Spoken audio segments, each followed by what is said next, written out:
Mindfulness may seem like a great idea, but how do you become more mindful in the context of a busy workday? You may have emails, phone calls, meetings, and presentations to deal with. And, of course, your own work.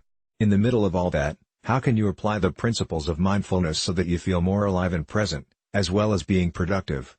Here are a few popular and other more radical ways to be mindful at work.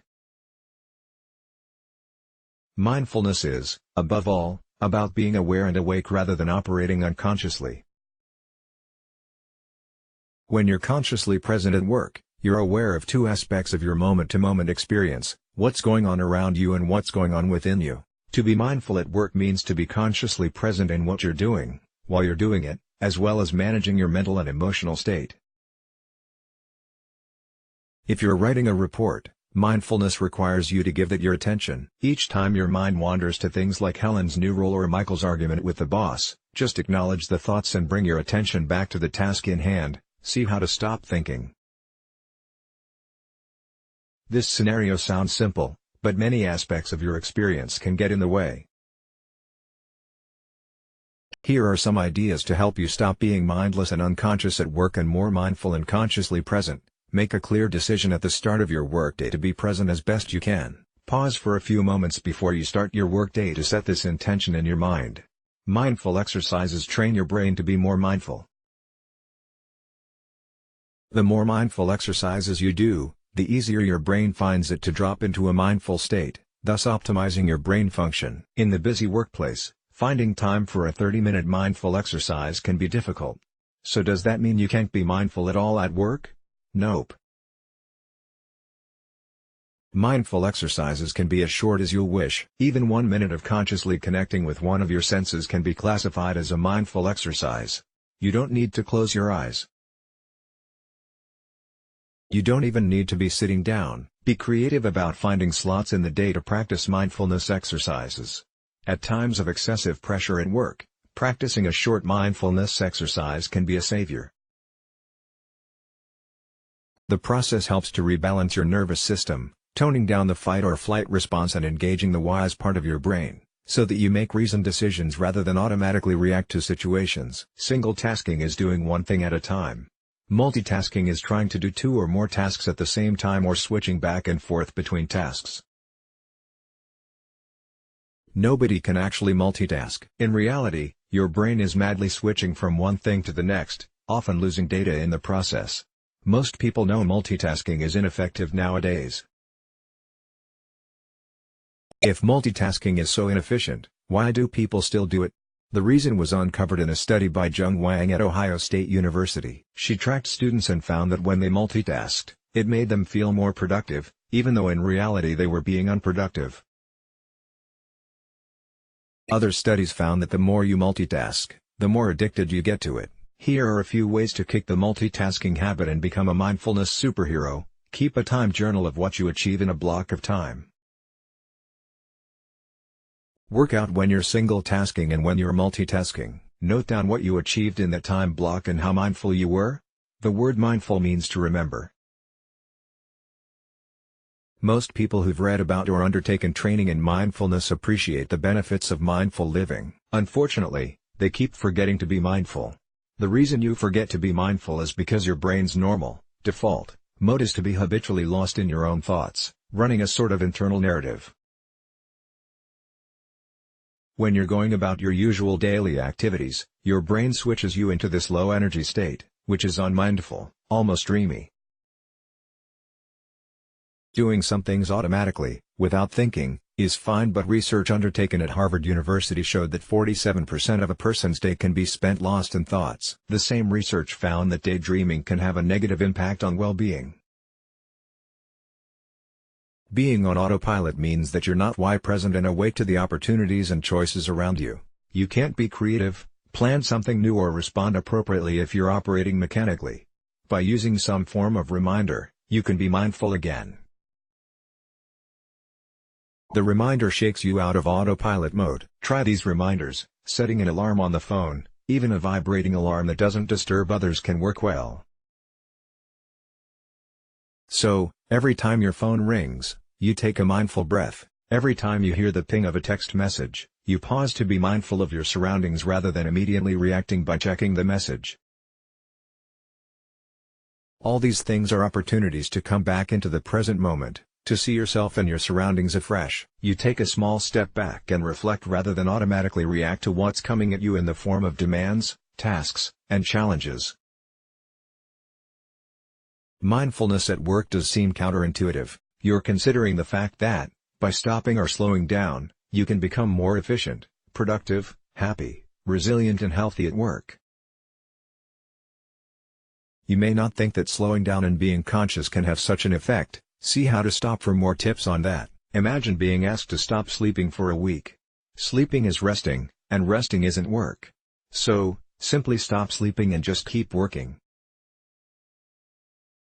Maybe you've experienced this when studying for exams or trying to meet a deadline at work. Eventually your efficiency drops to almost zero. You're completely living out of the present moment and perhaps even hallucinating.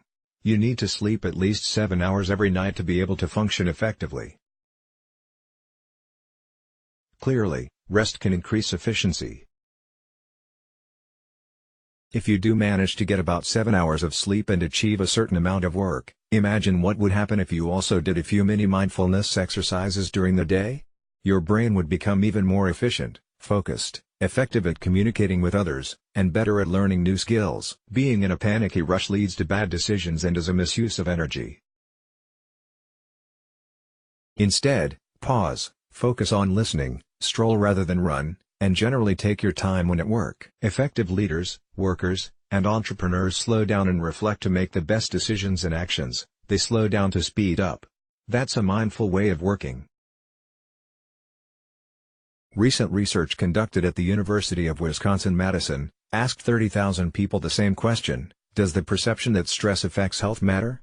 The results were astonishing. The researchers found that people experiencing high levels of stress but who believed that stress was good for them had among the lowest mortality rates. Whereas highly stressed people who believed that stress was bad for their health had the highest chance of dying. Your beliefs about stress clearly affect how they impact on your health and well-being. Another study even found that the blood vessels constricted, as is seen in those with heart disease, in people who believed that stress was bad for them, but stayed open and healthy in those who believed that stress was good for them. If reading this didn't make you go wow, try reading it again. It's the most exciting research I've read this year. So if you want to make stress your friend, you need to change the way you think about it and, in turn, your body's response to it. Mindfulness can help you achieve this change in perception. The next time you're facing a challenge at work, notice how your heart rate speeds up and your breathing accelerates. Observe these responses and then switch your attitude. Respond to your stress creatively rather than negatively. Be grateful that the stress response is energizing you. Note that your body is preparing you for your upcoming challenge and that a faster heart rate is sending more oxygen around your body. Be grateful that the process is sharpening your senses and boosting your immune system. By viewing the stress response from this perspective, you see your upcoming problem as a positive challenge and recognize your body preparing to meet it. This small change in attitude can literally add years to your life and improve your productivity and achievements in the workplace. Humans have a negativity bias. Essentially, this means that you're much more likely to focus and dwell on something that's gone wrong than on things that have gone well. Behaving in this way every day means that you ultimately adopt an excessively negative and unbalanced way of thinking. Gratitude is the antidote. Plenty of evidence suggests that actively practicing gratitude makes you feel better and has a positive impact on your creativity, health, working relationships, and quality of work. Gratitude makes being at both work and home more positive experiences.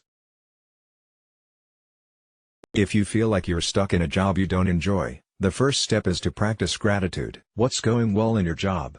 Maybe you're grateful for the money? Even though it may be less than you'd like, you probably prefer it to having no salary at all. You may not like your manager, but maybe you're friends with a couple of colleagues? You hate the office politics, but they give you insight into what you don't like in a job, so in the future you know what to look for.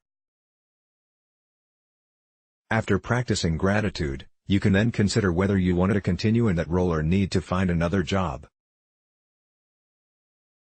Being mindful of what's going well at work helps to improve your resilience, rather than allowing your mind to spiral into anxiety or dip into low moods as you brood over all the aspects of the job you don't like. You can feed your mind with thoughts of gratitude to raise your well-being.